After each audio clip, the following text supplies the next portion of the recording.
Suscríbase a Delfino Más en delfino.cr y disfrute de todas las entregas de Curul en Llamas y de mucho más contenido en audio. Delfino.cr. El chuchinguismo político. Chuchenga, diputado, chuchenga. Si va a ser por nosotros que este país se puede ir a la mierda. Y en lugar de ponerle Instituto Nacional de las Mujeres, ponerle Instituto Nacional de las Lesbianas. No tengo dinero ni nada que dar. Delfino.cr presenta Curul en Llamas, cubriendo y sufriendo la Asamblea Legislativa, porque alguien tiene que hacerlo. Hola queridos suscriptores y seguidores de Delfino.cr, bienvenidos a un nuevo programa de Curul en Llamas, el podcast semanal donde les comentamos los temas más relevantes e irrelevantes de la Asamblea Legislativa. Les saluda Luis Madrigal desde el 16 de enero del 2021, como siempre en compañía de... May, espero que todas y todos estén bien y hayan tenido un muy buen inicio de año. Así es. Empezamos con los temas de una vez. Primer semana de trabajo en la Asamblea después de su largo receso y adelantado receso de fin e inicio de año, en el que en el pasado, en el último episodio del 2020, comentamos de todo lo que se perdió, incluido el crédito con el BIT, que ahora va a salir a colación nuevamente por determinadas congojas gracias a la Unidad Social Cristiana. Sí, la semana estuvo relativamente productiva en la asamblea, se aprobaron varios proyectos, pero la unidad no dejó de darnos las congojas de esta primera semana. Empecemos por ahí. ¿Qué hizo la unidad? La televisión legislativa, que es digamos que el noticiero oficial del Congreso, le realizó una entrevista a la diputada María Inés Solís Quirós, que como recordarán es una diputada interesada en los temas económicos y hacendarios del gobierno, y quien fue una de las que estuvo en contra de que el crédito blando con el BID del año pasado pudiera acelerarse y se pudiera aprobar antes de que se archivara durante el periodo de receso. ¿Qué sucedió? Que resulta y acontece que doña María Inés empezó a señalar que porque el gobierno no buscaba créditos blandos para pagar las vacunas contra la COVID-19 que el país está adquiriendo. Hay que contextualizar. El gobierno a inicios de esta semana presentó un presupuesto extraordinario que incluye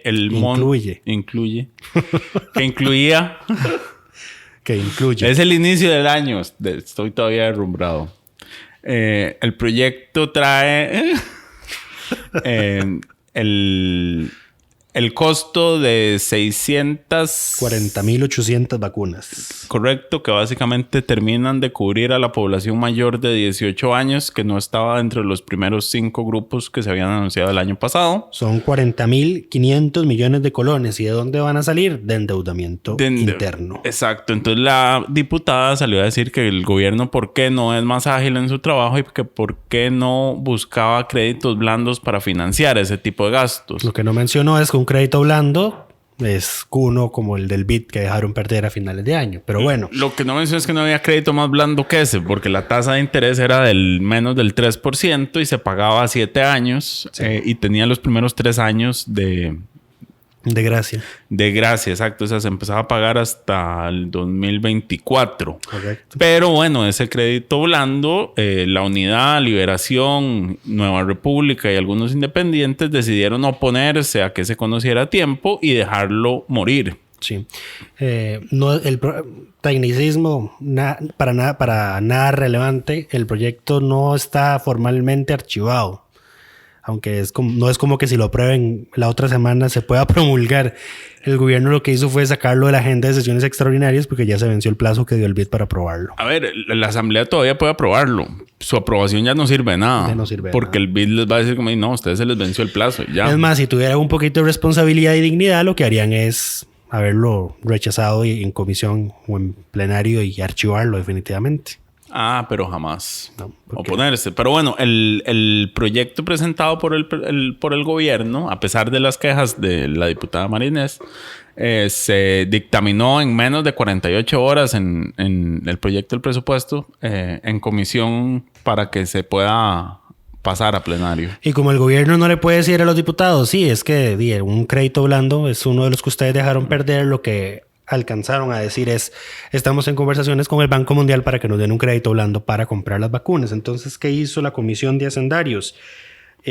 Aprobó una modificación al presupuesto extraordinario que lo que dice es que si el gobierno consigue recursos externos a tasas de interés más bajas para las vacunas, pues entonces tiene que mandar un presupuesto extraordinario para rebajar el monto de la deuda interna que se tiene que recaudar este año. En esas audiencias pues se revelaron al final todos los precios de todas las vacunas que el país está adquiriendo. Ya sabíamos el precio de la vacuna de Pfizer y BioNTech. En realidad el precio de la vacuna, primera. el precio de la vacuna seguimos sin saberlo. La cláusula de confidencialidad no ha sido eliminada. Lo que sabemos es el costo total, incluyendo el transporte. Sí. Lo que Pfizer no quería que se conociera era el costo individual de cada dosis. Eso sigue sin ser revelado. Lo que sabemos es que por el precio total, incluyendo el transporte al país, digamos, hasta a los congeladores. Al Juan Santa María. No, hasta los congeladores es. El transporte es hasta los congeladores. El transporte hasta los congeladores es de menos de $12 por dosis. 12, sí. 11.90 y algo. Exacto. 11.90 incluyendo transporte. Correcto. El mecanismo COVAX de la OMS son $10.55 la dosis. Las vacunas de AstraZeneca son $5 la dosis. Y esta reserva ahora es para 640,000 personas, igual a $10.55 la dosis. Ahora, si sumamos todo lo que se está invirtiendo en vacunas y en equipamiento para colocarlas, la inversión asciende a $77.4 millones para 3.7 millones de personas, lo que implica que en promedio estamos invirtiendo $10.44 por dosis. Más los gastos de aplicarlas, pero esos son gastos corrientes, digamos, porque la estructura de la caja ya está acostumbrada a eso. No solo acostumbrada a eso, sino también ya tiene la capacidad y son funcionarios de planilla. No se va a contratar gente adicional para vacunación, que por cierto, en una conferencia recientemente, la caja dijo que si tuviera mayor cantidad de dosis, podría estar aplicando más dosis porque tienen capacidad de aplicar hasta 300,000 vacunas por día, que es por semana, ¿cierto? 300,000 por día sería un milagro. Ojalá. No, pero 300,000 por semana estaríamos hablando de que si estuvieran todas las dosis en 12 semanas se cubra la población meta. Sí, a ver si nos dejamos ya de la necedad de que es que van muy lento, o es que son las vacunas que tenemos. Y aquí mencionábamos antes de empezar a grabar, yo le comentaba a Lucho que lo que pasa es que el peor es, y esto se ha hecho evidente desde que inició el año, le andan buscando 5 patas al gato. El peor escenario para la oposición es que este año cierre con la aplicación de las vacunas a toda la población meta sin ningún tipo de escándalo. O sea, que el gobierno logre hacer eso y que no haya ningún tipo de escándalo relacionado sería un mal escenario para la oposición. No es el escenario que ellos desean, recordando que estamos en año electoral. Correcto. Y por eso es que surgen constantemente, cada día, al parecer, un nuevo pero a las vacunas. Que si no es el precio, que si es la cláusula de confidencialidad, que la velocidad... Que si no es que el orden. El orden, exacto. Y eso va a seguir saliendo. Pero yo creo que... ¿Por qué por error vacunan a los funcionarios de la Municipalidad de San José, etcétera, etcétera? Están buscando hacer política con esto y les está saliendo mal. Sí.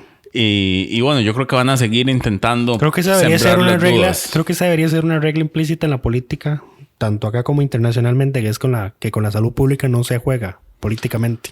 Pero bueno, es mucho pedir. Pero bueno, es mucho pedir. La otra congoja que nos dejó la unidad es que no solo dijeron que por qué no se sacaban créditos blandos para pagar las vacunas, sino que también propusieron que por qué el país no se endeuda para aumentar el salario de los empleados públicos. Sí. Nuevamente, contexto. Recordemos que en la ley de empleo público que está siendo analizada en el Congreso se plantea el esquema de salario global.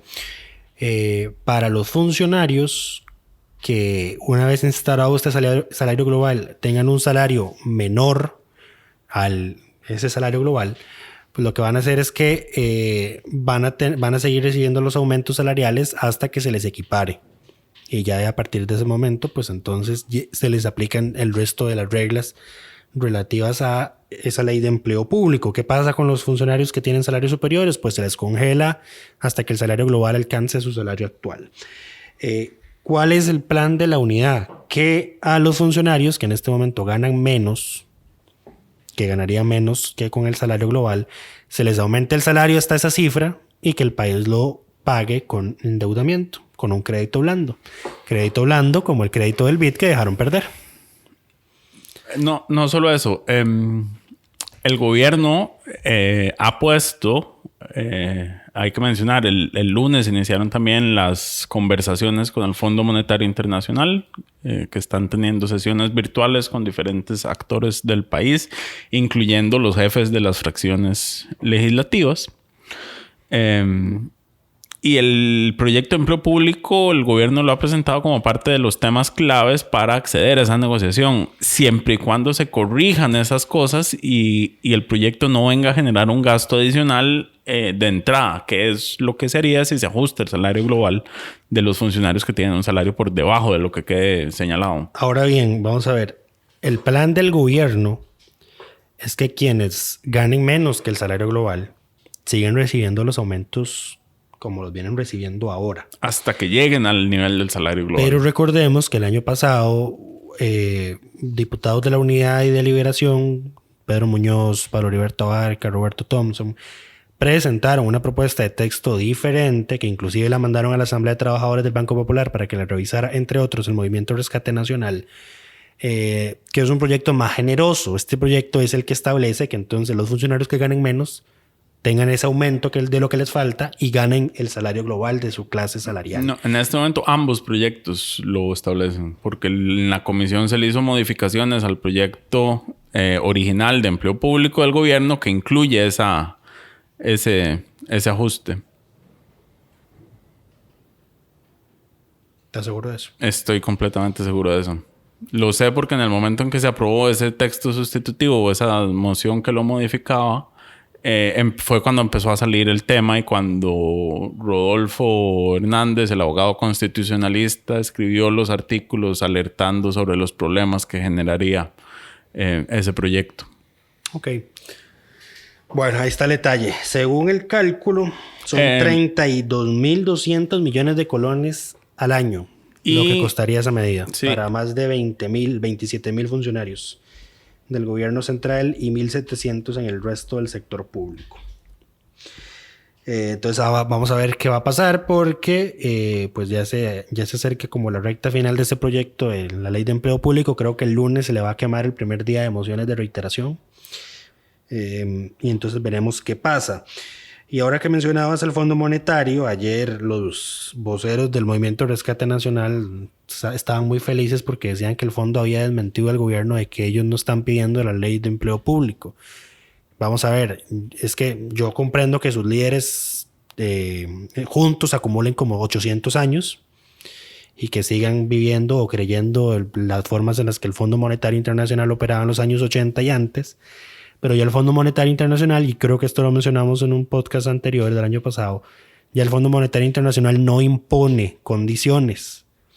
El Fondo Monetario Internacional lo que hace es analizar un plan que le presenta al gobierno que le pide ayuda y hace los estudios y determina si es suficiente o si es insuficiente. ¿Por qué? Porque el crédito, la modalidad de crédito a la que está accediendo el país, lo que busca es solucionar los problemas estructurales que causaron el problema para que no se repitan. Ahí está el detalle. Entonces, obviamente el fondo no está pidiendo y no va a pedir nunca que se apruebe la ley de empleo público como requisito para darle el crédito a Costa Rica. Es el gobierno el que considera que con ese proyecto puede aportar un porcentaje de ajuste necesario para que la crisis fiscal que tenemos ahora no vuelva a ocurrir. Correcto. Entonces, y el Fondo Monetario tampoco va a pedir vender instituciones, nada. O sea, el fondo analiza lo que el gobierno le presenta como su plan. Eso es todo. Entonces, a ver si nos ya olvidamos de una vez de los fantasmitas de los años 80. Pero bueno, esas son las dos congojas, aunque fijo hay más. Esas son las dos congojas del PUSC de esta semana. Sí.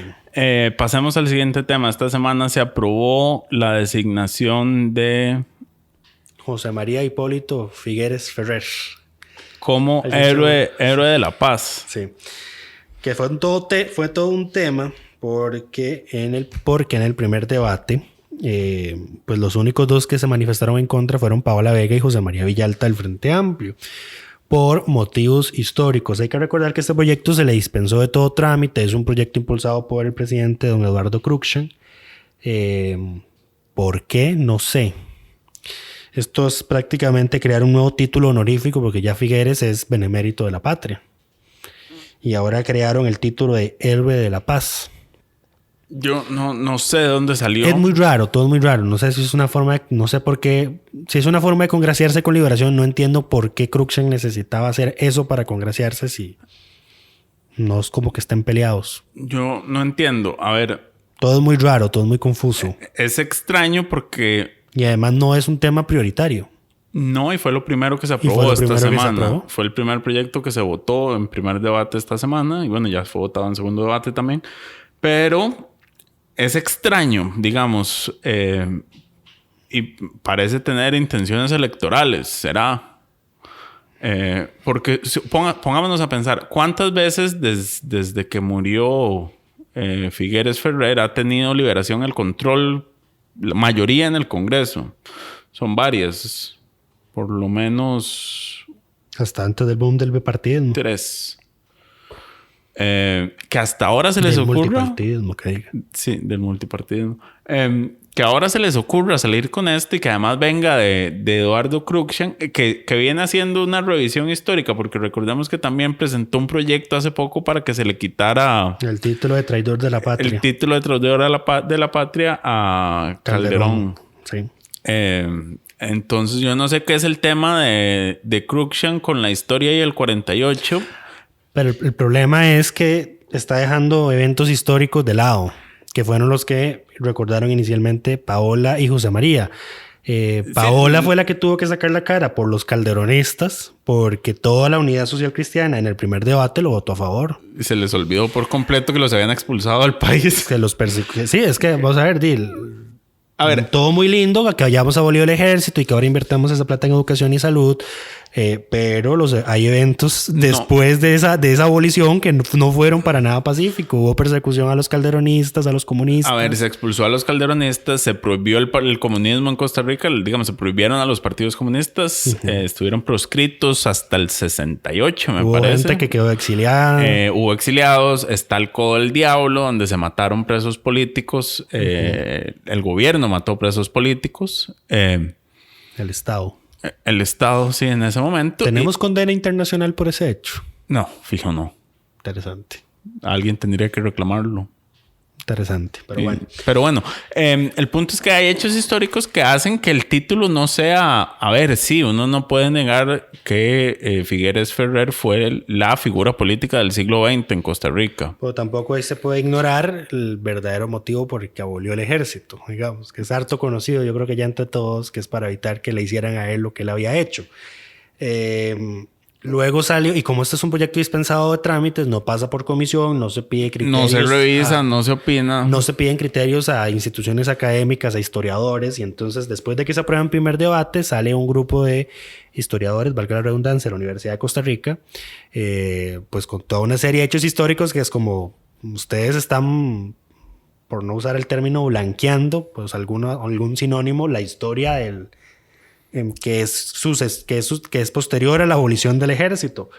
Y es ahí donde luego ocurre el segundo debate y entonces la cifra de votos en contra aumenta. Pero sube a 6. Ya la Unidad Social Cristiana reacciona y entonces la única que en realidad dijo fue como, sí, yo me equivoqué con mi voto en primer debate porque yo no puedo ignorar estos hechos históricos, fue Shirley Díaz, y luego dijo, me retracto mi voto positivo y ahora lo voto en contra. Sí, María Inés también. La otra que lo votó en contra, sí, pero no lo dijo, fue María Inés Solís. Correcto. Lo votó en contra. Y Oscar Mauricio Cascante también votó en contra, pero me parece que él estaba ausente en ese primer debate. Estaba ausente, sí. Sí. Pero Entonces, bueno. y el otro fue Otto Roberto Vargas. Ahí Pero está. él lo votó en... Ahí está. Él no estaba en la primera. Tampoco estaba. Sí, vamos a ver. Hay muchas ausencias. Para nadie es un secreto que cuando los diputados no quieren quedar expuestos con un voto, aplican las de Franji Nicolás y se salen del plenario y no votan. Correcto.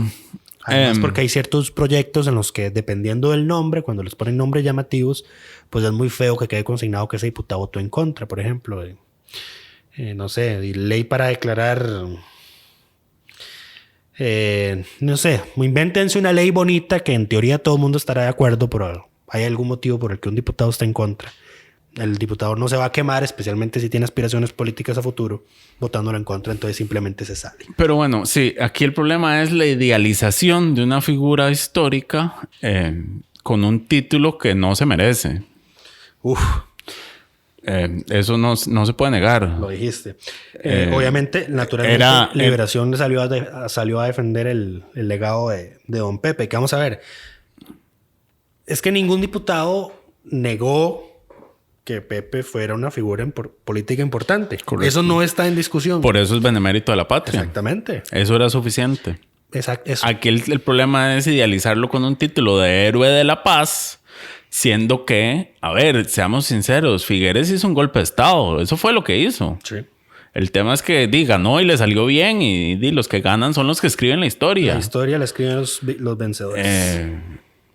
Pero entonces, sí, abolió el ejército, pero también cometió crímenes de guerra, siendo jefe de la Junta de Gobierno. Correcto. Entonces, no le podés dar el título de héroe de la paz. Es negar la historia, pero bueno.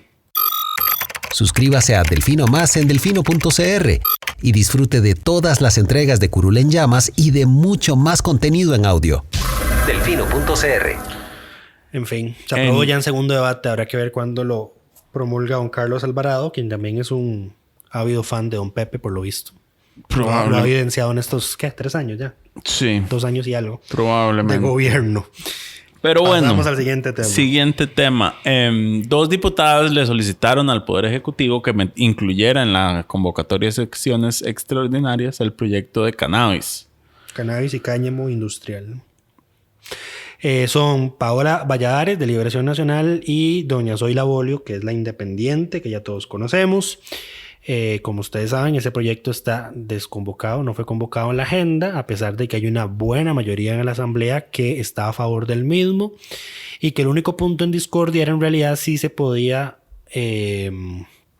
autocultivar el cannabis con fines medicinales. Ese es el único, digamos, punto polémica dentro de la Asamblea entre quienes están a favor, porque hay gente que está totalmente en contra del proyecto. Siempre va a haber gente que acogió los argumentos raros del Poder Ejecutivo, especialmente los del Ministro de Agricultura. Seguro lo mencionamos en un podcast previo, pero fue muy gracioso porque el gobierno decía, es que no podemos aprobar ese proyecto así porque la ONU todavía tiene el cannabis incluido dentro de la lista de drogas peligrosas. Y como a los 3 días, la ONU lo eliminó. Sí, ya se sacó. Y hacia allá va el mundo. Exactamente. El mundo va hacia el uso del cannabis como... Que además era falso. O sea, que la lista que esté incluido no significaba que había una prohibición. Correcto.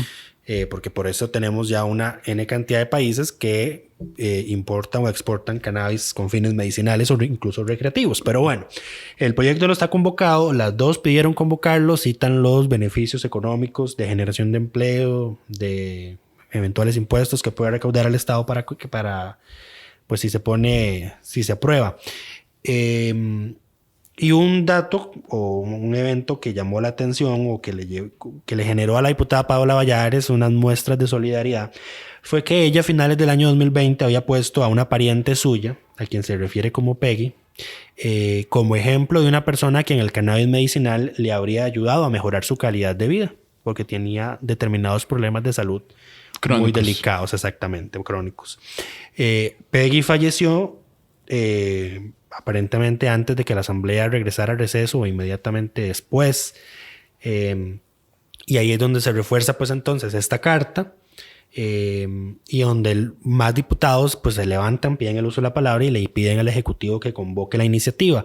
¿Qué respondió la nueva ministra de la Presidencia? Porque tenemos nueva ministra de la Presidencia. No sé si comentamos eso en el podcast anterior o ya habíamos salido de vacaciones. Ya habíamos salido de vacaciones. Bueno, tenemos nueva ministra de la Presidencia, doña Yanina Dinarte. Respondió que están esperando sentarse a conversar con los diputados para llegar a acuerdos, porque ¿qué significa? Que el gobierno no va a ceder por el momento en su cabezonada. Lo cual yo no entiendo. Es que... no lo logro comprender. O sea, a veces el PAC es progresista, pero a veces se define como progresista, pero a veces unas varas es como, ustedes no saben ni dónde están parados. El PAC es progresista en campaña y conservador en gobierno. Eso es lo que es. Sí, sí. Pero bueno. Que es muy raro, porque yo creo que yo no he escuchado al presidente pronunciarse sobre este proyecto. O al menos... No recuerdo. Yo creo que sí lo ha hecho, pero no lo tengo presente. No, sí, o sea, pero los que han hablado son los ministros de Agricultura y de Seguridad. Seguridad y Salud. Aprovechando que mencionamos a la nueva ministra de la Presidencia, la Asamblea esta semana decidió convocar a varios ministros para que atiendan investigaciones o consultas en comisiones y una en plenario. Yo lo voy a poner más bonito. Son las primeras víctimas del año preelectoral. Exacto. Y la lista es larga. Va a ir la señora ministra de Educación, Giselle Maduro. Le toca... Giselle Cruz Maduro. Sí, disculpas. Le toca el miércoles una interpelación en plenario. Por el tema del... Regreso a clases. Y seguramente le preguntarán que por qué el MEP dejó de alquilar el lujoso y hermoso edificio Rofas en San José. No sé. Sabemos que esas interpelaciones suelen ser un ejercicio... de estupidez colectiva y pérdida del tiempo. Sí. Yo nada más tengo fe en doña Silvia Hernández, que fue la que presentó la moción. Espero que ella le saque provecho porque no tengo ni el más atisbo de esperanza en el resto. Adicionalmente, la ministra de la Presidencia, Yanina Dinarte, le tocará comparecer no como ministra, o sea, no por su labor como ministra de la Presidencia, sino por atender las dudas, inquietudes y preocupaciones que tienen los diputados acerca de cómo se asignaron los recursos del bono proteger mientras ella era ministra de Trabajo. Que es curioso porque uno hubiese esperado que se siguiera la aparente tradición de este periodo, que es ministro nuevo al plenario de una vez, interpelado. ¿Qué va a hacer? ¿Qué va a hacer con esto? ¿Qué va a hacer con esto? Bueno, ya no le tocó, pero le va a tocar ir a una comisión. También tiene que ir el presidente de Limas, don Juan Luis Bermúdez. Luego tenemos, por una noticia que sacó Multimedios, correcto, si no recuerdo, tendrán que comparecer Rodolfo Méndez Mata y el canciller Rodolfo Solano, los Rodolfos. Aquí me tenés que ayudar con más contexto porque solo recuerdo lo general. Resulta y acontece que... En resumen, antes de que el actual canciller Rodolfo Solano fuera canciller, era viceministro de Transportes. Como viceministro de Transportes tenía que participar como suplente de Méndez Mata en el Consejo... En el COSESNA, que es una entidad regional. La Agencia Centroamericana para la Seguridad Aeronáutica. Exacto. Mentira. La Corporación Centroamericana de Servicios de Navegación Aérea. Ya decía que no me calzaban las siglas. Eso. Entonces, él, cuando era viceministro, era suplente. Al parecer, cuando uno es miembro de este consejo directivo y participa en las reuniones presenciales, recibe un viático por los gastos incurridos para el viaje. Esos viáticos son de $5,000, si no me equivoco. Y se siguieron pagando durante todo el 2020 cuando el Solano ya no era viceministro de Transporte, sino que era canciller desde febrero del año pasado. Y 2, las reuniones se dejaron de hacer de forma presencial y se realizaron de forma virtual. Y él... ¿Se imagina ganarse $5,000 por una llamadita de Zoom? Ese es el resumen. El tema es que él lo presenta como algo... como parte de su oficio, parte de su trabajo, lo cual ya no es, porque él ya no es viceministro de Transportes. Y ya hay un viceministro de Transporte, no es como si no hubiera viceministro de Transportes. Correcto, y lo otro es que él lo dice, y no queda muy claro si las reuniones se realizan durante su jornada laboral. lo cual ya la Procuraduría ha dicho que mientras un funcionario público esté en jornada laboral y si le toca participar de este tipo de actividades, no puede cobrar ningún ingreso adicional, ya que es parte de su trabajo, está en funciones. Correcto. Entonces, ya la Comisión de Ingreso y Gasto decidió llamarlos a cuentas para revisar bien qué es lo que está pasando. Sí. ¿Quién nos falta? Bueno, en febrero, el 10 de febrero, menos de un mes, le toca al presidente asistir ante la comisión que investiga el caso UPAT, lo cual se va a realizar en el recinto del plenario legislativo, lo cual no hay que confundir con una interpelación en el plenario legislativo, porque funciona bajo las reglas de comisión. O sea, el quórum se basa en los diputados de la comisión. Primero hablan los diputados de comisión. Solo votan los diputados de la comisión. Es un acta de la comisión. O sea, en comisión, aunque en el recinto, por un tema de seguridad, porque se espera que asistan muchos diputados, se realice en el recinto del plenario. Por seguridad y por sanidad se hace en el plenario. Que tampoco es raro que se hagan sesiones de comisiones en el plenario. Ya hemos visto... Suceden regularmente, más en tiempos de pandemia. Antes de que se pasaran al nuevo edificio, la Comisión de Hacendarios estaba sesionando para analizar el presupuesto en el plenario. Y ahí recibió a todos los ministros. Y ahí recibió a todos, sí. Y cuando Luis Guillermo Solís tuvo que ir a audiencia por el cementazo, la hicieron en casa presidencial. Entonces no hay que ser más papistas que el Papa, dice el dicho. Pero bueno, pasemos a los proyectos, los demás proyectos, los importantes. Los de atraque no importan, Lucho. No son proyectos, son permisos nada más. No son relevantes. Pero bueno, los proyectos aprobados esta semana. Tenemos primero, se aprobó la propuesta de la diputada María Inés Solís para extender la reducción de jornadas por 3 meses más. Recordarán que quienes iniciaron en abril ya se les estaba venciendo el plazo, ya de hecho se había vencido. Y otra de las congojas ahora que volvés a hablar de Marinés, ella estaba culpando al Ejecutivo de que el proyecto no se hubiese aprobado a fin de año, como si el Ejecutivo los mandó vacaciones. Como si no hubieran sido ellos los que se fueron. Pero bueno, el proyecto fue aprobado y se extiende por 3 meses más, con una serie de condiciones especiales, que el empleador no haya abusado de la medida, que... Cuando cumpla primero con la ley, con los términos de la ley que dio origen a esta medida, que no haya abusado de los mecanismos de la ley o que no haya incumplido con el Código de Trabajo durante ese periodo, cuando haya sostenido el empleo de todas las personas trabajadoras que estaban sujetas a reducción de jornada o suspensión de contrato, a quienes se les pretenda ampliar el plazo y cuando demuestre que las condiciones actuales que afectaron su negocio por la pandemia, pues todavía persisten. También metieron unas prohibiciones y es que el patrono no va a poder establecer horarios fraccionados a una persona que tenga jornada reducida. O sea, no es que lo pueda usted convocar de 8 a 9 y luego de 3 a 4. Eso no se va a poder hacer. Y tampoco van a poder pagar horas extras a trabajadores que se mantengan en la empresa. Lo que tiene que hacer el patrono en este caso es llamar al empleado que tenga jornada reducida o contrato suspendido.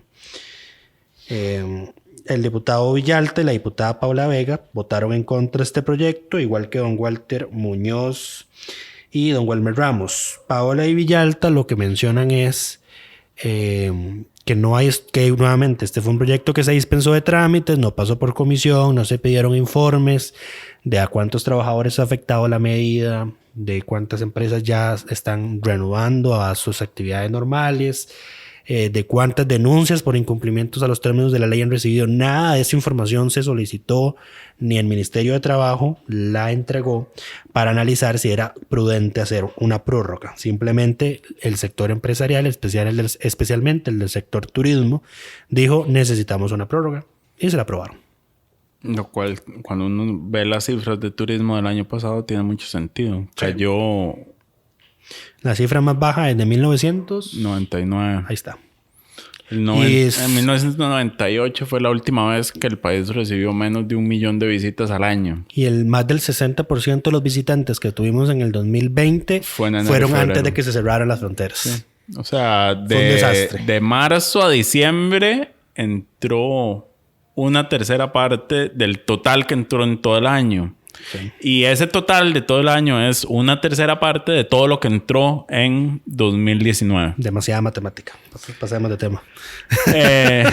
Otro proyecto que se logró aprobar en segundo debate fue la propuesta de la diputada de Liberación, María José Corrales, a quien le damos el reconocimiento de diputada de la semana por este proyecto. Que viene a expandir los alcances de la red de cuido, introduciendo dos cambios principalmente.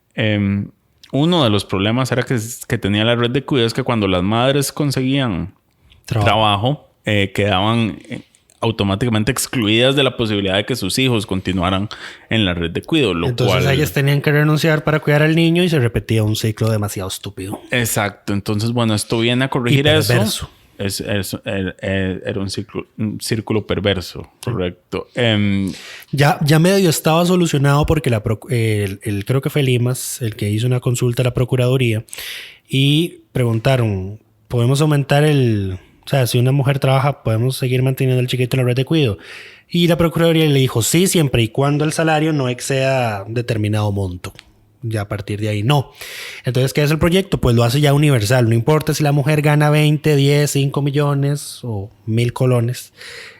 Sus hijos van a poder ser cuidados y atendidos en la Red Nacional de Cuido.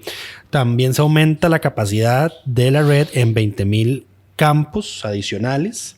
Lo cual es un crecimiento del 33% de la capacidad actual. Y se señala como fuente de recursos parte del dinero que se le asigna al PANI por impuesto de renta. A ver, el PANI recibe un porcentaje de lo que el gobierno recauda por impuesto de la renta, así está definido por ley. Esto fue un pleito durante muchos años porque Hacienda nunca le transfería todos esos recursos al PANI. Porque el PANI es inútil y no ejecuta toda la plata. Correcto. El PANI ganó. Eso se fue a juzgados. Eso fue. En realidad, creo que el que lo ganó fue José María Villalta. Fue José María Villalta fue el que ganó. Me parece que tenés razón. Pero bueno, se fue a juicio. Se ganó la posición del PANI y... entonces el gobierno tuvo que empezar a girarle mucho más recursos al PANI. Y luego vino la ley de fortalecimiento de las finanzas públicas. Y nada más congeló el monto nominal. Uh-huh. Entonces ese monto sigue siendo un monto alto. Porque en el momento en que Hacienda le empieza a transferir al PANI todos los recursos, el PANI, la ejecución presupuestaria del PANI cae fuertemente. Porque no tenían la capacidad para ejecutar todo lo que se les estaba asignando. Entonces, bueno... Ahora van a tener 20,000 chiquitos más en los cuales ejecutar la plata. El proyecto le jala el 20%, me parece. Correcto. El 20% de esa recaudación a la red de cuidado para financiar la red de cuidado. Sí, y debe usar además todo el superávit libre del PANI y el 50% del superávit del INAMO. Esa va a ser la fuente de financiamiento. Entonces, se merece el reconocimiento la diputada. Sí. Creo que doña María José siempre ha sido persistente en cuidar ese legado de la administración de doña Laura Chinchilla, la red de cuidado. Y creo que doña Laura también había sido muy incisiva durante la administración de Luis Guillermo porque ese programa se descuidó durante la administración de Luis Guillermo. Correcto. ¿Y qué más varios se aprobó esta semana? Nada más importante. Bueno, tenemos otra congoja y es que el Tribunal de la Corte Plena, que esto lo aprendí esta semana, que la Corte Plena cuando no ejerce funciones administrativas es un tribunal. Correcto. El Tribunal de la Corte Plena le solicitó a la Asamblea Legislativa que le levante la inmunidad al diputado David Gurzón Cerdas, todos conocidos como el que le dio un puñetazo al asesor Giancarlo Casasola, el diputado Gustavo Viales. Le pidió que le levantaran la inmunidad para que enfrente un proceso por violación a la libre determinación del votante. Al parecer, el diputado Gurzón lo acusaron de ofrecer dádivas en las elecciones del 2018 cuando él era candidato a diputado. El diputado negó rotundamente que esto fuera así. Dijo que iba a analizar el tema con sus abogados. Analizar el tema con sus abogados, que iba a demostrar que esto era nada más persecución política por ser un año preelectoral. Pero bueno, el tribunal de la Corte Suprema no envía cualquier caso a la Asamblea. Y esto lo sabemos porque hay muchos casos que ni siquiera llegan al tribunal. La Corte tiene que verificar que la solicitud de la Fiscalía cumpla con requisitos de forma y fondo. Y aunque los cumpla, inclusive puede votar en contra de solicitarle a la Asamblea. Correcto. Puede decir que no se juzga al diputado. Eso es el privilegio odioso de la inmunidad parlamentaria. Estas denuncias las recogió el diputado José María Villalta y por eso es que don David habla de persecución política. Las presentó Villalta porque un grupo de trabajadores de una empresa de estiba ligada al diputado Garzón, que previamente ha tenido problemas legales por retención de cuotas obreros patronales y otros incumplimientos laborales, le afirmaron al legislador que Garzón les prometió beneficios si votaban por Liberación Nacional en las elecciones del 2018. Sí, viendo el detalle, digamos, La Nación dio un detalle de la cantidad de información que tenía el expediente. Es un número importante de gente. Sí, y vamos a ver. Son sorprendentes dos cosas. Primero, que el proceso saliera tan rápido, porque este es un expediente penal abierto el año pasado. Correcto. Y lo enviaron y la Fiscalía lo envió a Corte Plena para que analizara a finales del año pasado. 4 de diciembre. Ajá. Y la Corte Plena ya decidió y lo mandó a la Asamblea. Entonces, parece no es cualquier caso. O sea, no pinta tan sencillo y tan bonito para Garzón como lo quiere hacer ver el diputado. A ver, parece que es tan evidente que no había forma de evitarlo. Sí. Eso es lo que parece, en términos sencillos. Pero bueno, pero lo cierto. Vamos también, a ver qué pasa. Pero lo cierto también es que don David ha tenido severos problemas y encontronazos con sus ex trabajadores en la provincia de Limón. Eso no se puede negar. Ahora, están harto documentados en la prensa. ¿Qué sigue en este momento? Bueno, si el diputado no decide renunciar él a su inmunidad, lo cual puede hacer antes de que el plenario lo conozca, le tocará al plenario, o sea, a los 57 o los que estén presentes. A los 56. A los 56 o los que estén presentes en ese momento. Votar si se le levanta la inmunidad o no. Si se le levanta la inmunidad, se inicia el caso en la sala tercera. Correcto. Y la Corte, el Tribunal de la Corte Suprema, es la que funciona como apelación de la sala tercera. Así es. Pero sí, eso es lo que hay de momento. Creo que se nos está escapando algo. Bueno, ¿qué esperamos para la otra semana? Bueno, la interpelación a la ministra de Trabajo, la elección del subcontralor de la República, que les recordamos lo turbio ocurrido a finales del año pasado con ese proceso, que involucra nuevamente al jefe de fracción de la unidad, don Rodolfo Peña. Se aprobó una prórroga, así muy rápido, a la entrada en vigencia del Código Procesal Agrario. Otra prórroga. 2 permisos de atraque de buques de la Marina de los Estados Unidos y... creo que eso es todo por esta semana. Sí, estamos. Eso es todo. Eso es todo. Nos escuchamos la próxima semana. Esperamos que todas y todos estén bien.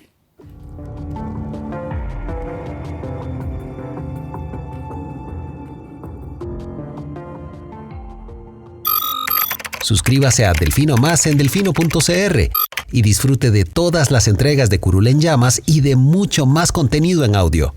Delfino.cr